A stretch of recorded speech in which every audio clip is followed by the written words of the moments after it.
আপনারা প্রত্যেকেই নিশ্চয়ই আজকাল আমলকির গুণাগুণ জানেন। ভিটামিনের খনি বলে আমলকিকে। তা সেই আমলকি আমরা শীতকালে নানান ভাবে খাই, নানান ভাবে সংরক্ষণও করি। তা আজকে সেই রকমই একটা রেসিপি আপনাদেরকে দেখাচ্ছি। প্রথমেই আমলকিগুলো বাজার থেকে এনেছি, তো ভালো করে একেবারে চটকে চটকে ধুয়ে সুন্দর করে, আর এই যে জলটা মুছে নিলাম। জল রাখা চলবে না, সংরক্ষণ করার জিনিসগুলোতে জলের ছোঁয়া না থাকাই ভালো, তাতে সংরক্ষিত হয় ভালোভাবে। তাই ধোয়ার পর এই একটা কিচেন টাওয়েলে খুব ভালো করে মুছে নিচ্ছি। আর এদিকে দেখুন জলটা গরম হতে দিয়েছি, আর এর ওপরে দিয়ে দিচ্ছি এই যে একটা চালনি, মানে এরকম ফুটো আছে, এরকম ছিদ্রযুক্ত পাত্রই নিয়ে নেবেন, নিয়ে এই কড়ার ওপর দিয়ে দেবেন। আমি এইগুলোকে ভাপিয়ে নেব, তাতে কিন্তু আমার আমলকিটা ছেড়ে আসবে বীজ থেকে খুব সহজেই, আর রান্না করার সময়ও খুব সহজে হবে। সাজিয়ে দিচ্ছি চারপাশে।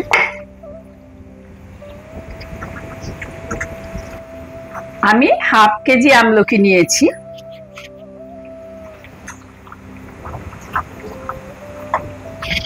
এই ভাপ উঠছে, যে ভাপেও একটা জল আছে, কিন্তু এই জলটায় জিনিস নষ্ট হয় না। ভাপ তো, এটা তো মানে বাষ্প হয়ে সেই বাষ্পটা আবার জল হবে, তাতে জিনিস নষ্ট হয় না। এবার ঢাকা দিয়ে দিচ্ছি।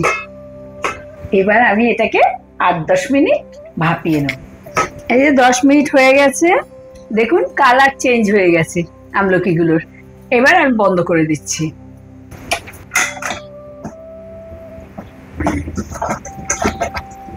এগুলোকে আমি ঠান্ডা করতে দেবো। এগুলো ঠান্ডা হতে হতে আমি খানিকটা গুড় কুড়িয়ে নেব।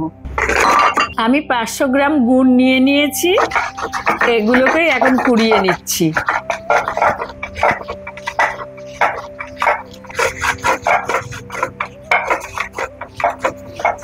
সবটা গুড় কুড়িয়ে নেওয়া হয়ে গেছে, এবার আমলকিগুলো কুড়িয়ে নেব।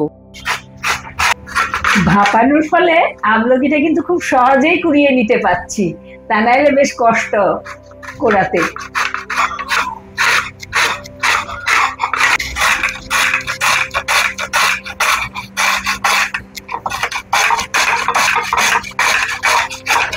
এইভাবেই আমি সব আমলকিটা কুড়িয়ে নেব। এই দেখুন আমলকিটাও পুরো কুড়িয়ে নিয়েছি। একটুখানি রাখলাম, বাকিটা দিয়ে দিয়েছি। এটা দিয়ে আমি গুড়টা মুছে দেব শেষে।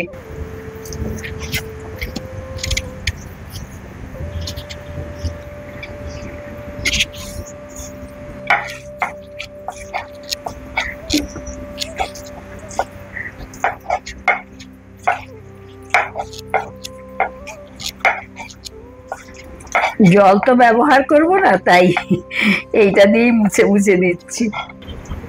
আমলকির মধ্যে তো একটা জল জলে ভাব আছে, সেইটার জন্য আমলকিটা দিয়ে গুড়টাকে মাখিয়ে দিয়ে দিলাম।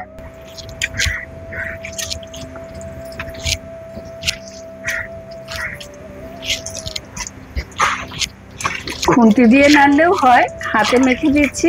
আমি শুকনো হাত দিয়ে মাখছি।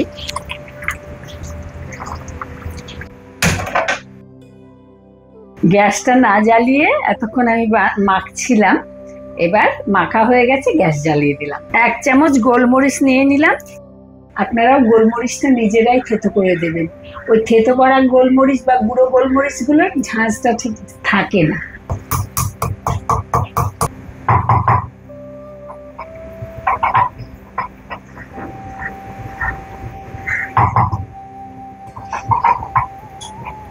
এই যে গুঁড়ো করা হয়ে গেছে।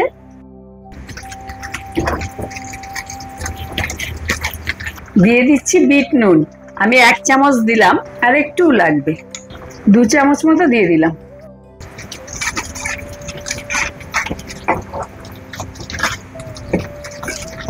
দিয়ে দিলাম গোলমরিচের গুঁড়ো।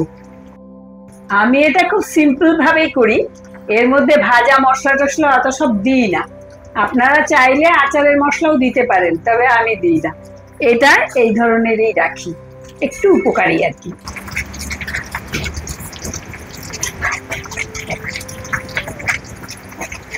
এইভাবে যখন একটু আঠালো হয়ে যাবে, তখন আর একটা জিনিসই দেবো, ব্যাস। খুব বেশি কিছু আমি এর মধ্যে দিই না। ক্রমাগত কিন্তু নাড়তে হবে, না নাড়লে এর তলা ধরে যেতে পারে। আমলকির রসেই কিন্তু গুড়টা মেল্ট হয়ে গেছে। দেখুন নাড়তে নাড়তে অনেক গাঢ় হয়ে গেছে জিনিসটা। এই যে এবার আমি দেখব এটা বেশ চটচটে হয়েছে কিনা, আঠালো মতো হয়েছে কিনা।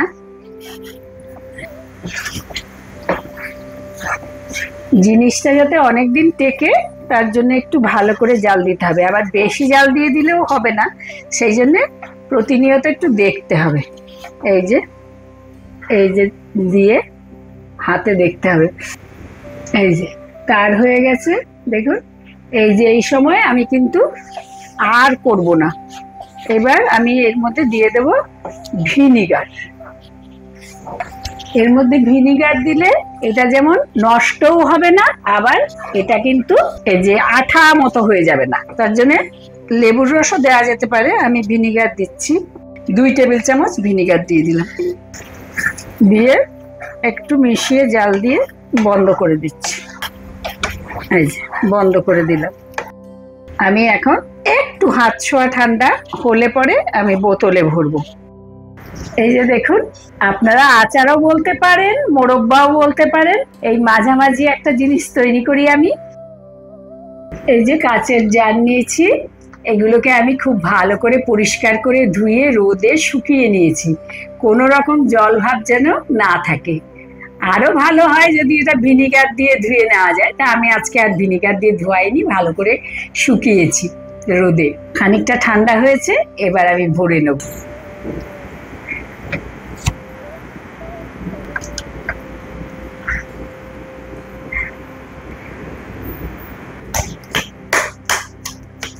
সম্পূর্ণ ঠান্ডা হলে তখন কিন্তু বন্ধ করব।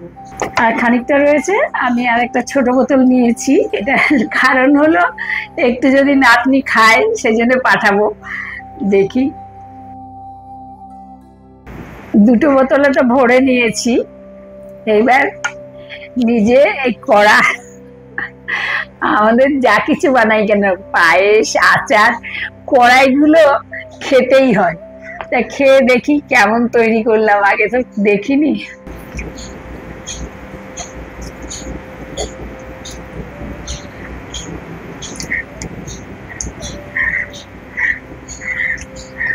দারুণ হয় কিন্তু।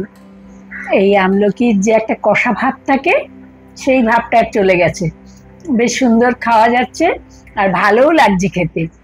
ফলে আমলকিটা খাওয়া হয়ে যায়।